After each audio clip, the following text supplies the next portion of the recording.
Shiva is creating subtlest possible technique for human beings.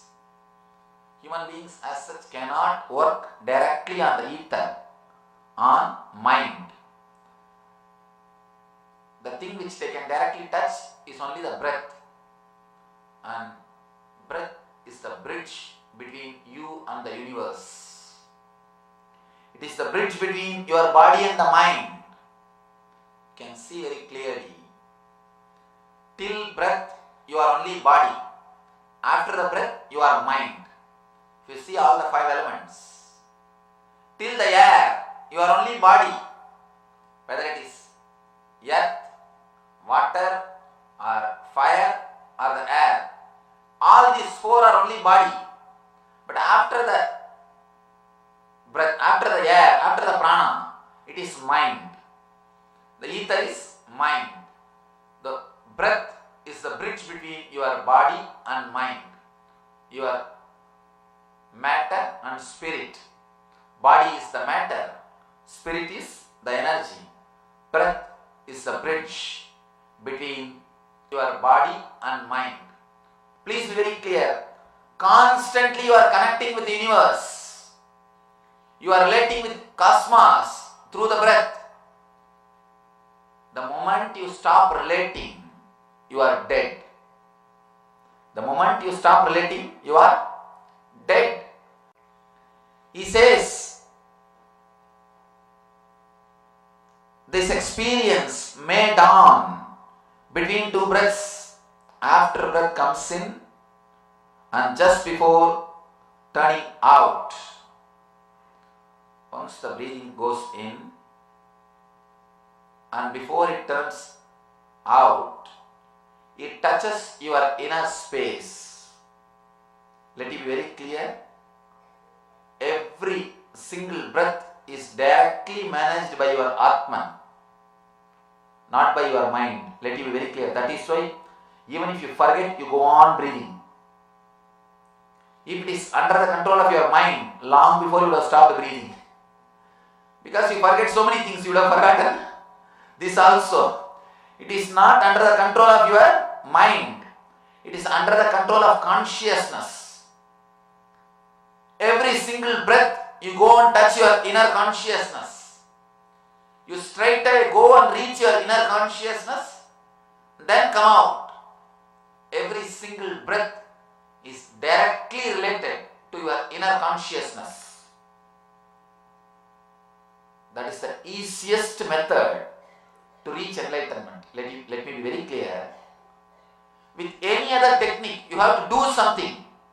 Here, you don't have to do anything. Just be. And automatically you will be taken into the space where the enlightenment is happening. Automatically you will reach the space where consciousness is your nature. Automatically you will enter into the space where you are in Shiva consciousness. Every moment you are reaching the space of Shiva consciousness. You are entering into the space of Shiva consciousness without even your knowledge. Only thing, all you need to do is just be with the vehicle which goes into the inner space of Shiva consciousness. If you just keep quiet and sit in the train, that is enough. Your breath is the train, vehicle, which is going into the Shiva consciousness every moment. But the moment it goes near the Shiva consciousness, you feel a little suffocated and you say, no, this is not for me, let me get down, you get down. And when the train comes back to your station, you get into the train and come back again. You think of going from here to Seattle, get into the train, but the moment you reach the Mount Shasta, you feel, no, it's too cold, it's not for me, and you get down, wait there. When the train comes back, you sit in the train and come back to LA, that's all. Every moment, God has already created an automatic mechanism to reach enlightenment. And one thing, He doesn't trust us. He knows any job left to human beings, they will mess it. They will miss it. Let me be very clear. He has already created an automatic mechanism where you don't need to do anything. All you need to do is just sit in the train and relax.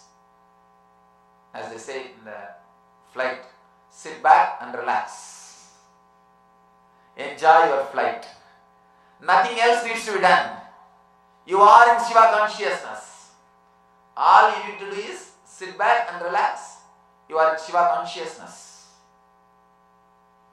Here, the first technique, such a beautiful technique, he says, their state of fullness is found by fixing them in two places of the origin. Just before the turning up, there will be always a gap where you don't breathe, where the breath is not happening, where it is taking turn.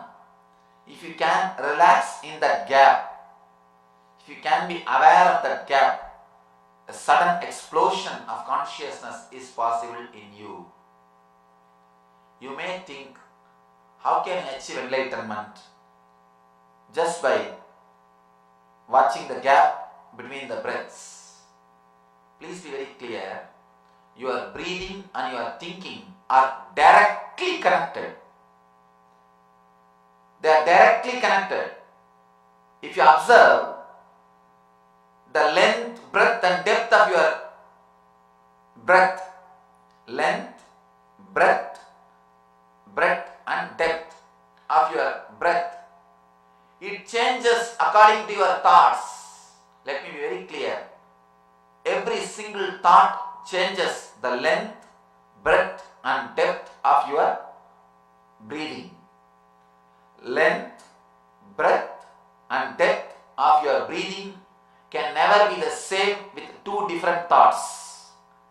Every single thought brings a change, a slight change, maybe in length or in breadth or in depth of your breathing. Every single thought is associated with a particular length, breadth, depth of your breathing. So your breathing is not same as you think. You can see this obviously when you are caught in some emotions. Emotions like anger, you can see your breathing totally changes. Emotions like lust, you can see that your breathing is totally different. The emotions, when you are caught in the emotions, you can see how your breathing changes. You think only in the high emotions, your breathing changes. Not only in the high emotions, even in ordinary thinking, even in an ordinary way of thinking, every thought has got its own length, breadth, depth of breath. Be very clear, every single thought brings its own change in your breathing. If you work on your breath, straight away you work on your mind. If you work on your mind, you are straight away working on your breath. But the difficulty is you can't work on your mind. You cannot work on your mind. It is too subtle. It is too subtle. You cannot do anything.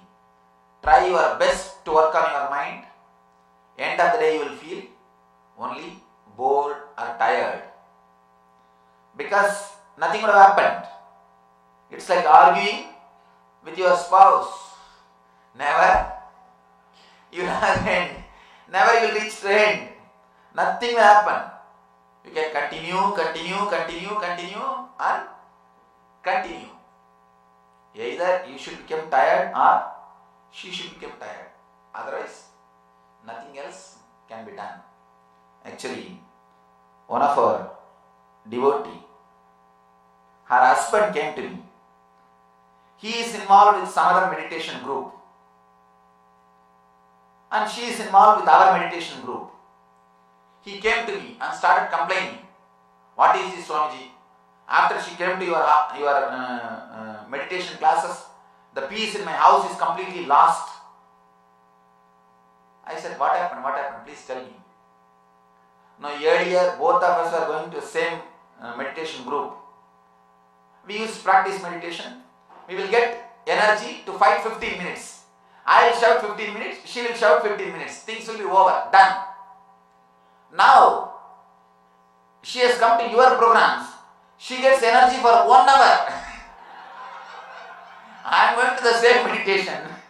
I have power only to shout for 15 minutes. And she gets energy to shout 1 hour. Now what to do? I am not able to do anything. The peace in the house is lost. And be very clear. And he's really honest. And he says, she does all your meditation techniques and is so active and alive. I am not able to do anything with her. I said, then come and join in our group. That's the only way. Nothing else can be done. Anyhow, arguing with your spouse leads nowhere. Same way, working with your mind, nothing can be done. But working with your breath, something can be done. Here, Shiva gives you a beautiful technique to work on your breath and reach the state of Shiva consciousness or thoughtlessness. One more thing, if you observe, if you stop breathing, you can't think. Your thinking will stop. Even for a moment, stop breathing, thinking will stop. And if you stop thinking, breathing will stop. You can't stop thinking completely, but you can enter into the space where breathing is not happening in you. You can beautifully enter into that space without any side effect or after effect. The only byproduct or side effect will be enlightenment and Shiva consciousness. Thank you.